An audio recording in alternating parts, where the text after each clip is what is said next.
Hi everyone, welcome to this week's Beyond the School Run video vlog.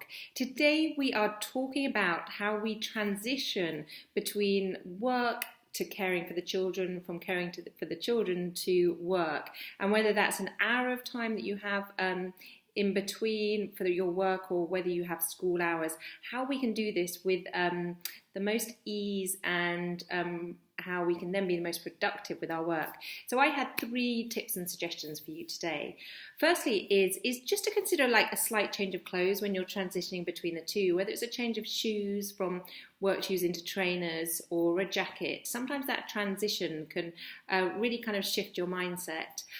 Secondly is just to take 10 minutes of meditation or mindfulness in between the two, so you can just clear your head to focus on the next part, and it's so worth the investment of that 10 minutes.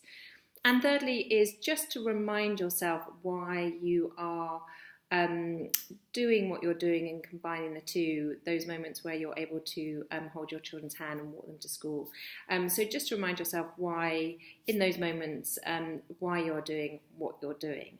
So just to recap on those is, when transitioning between the two is to consider a slight kind of change of clothes. It always reminds you that you're kind of focused on being around the children, to clothes that are more focused on work. Secondly is meditation, so 10 minutes in between the transition, just to take 10 minutes to clear your mind. And thirdly is just to keep reminding yourself why you are doing what you're doing, so you have those moments to take your children to school or spend that time with them. So I hope that serves you well this week, and I look forward to connecting with you next week.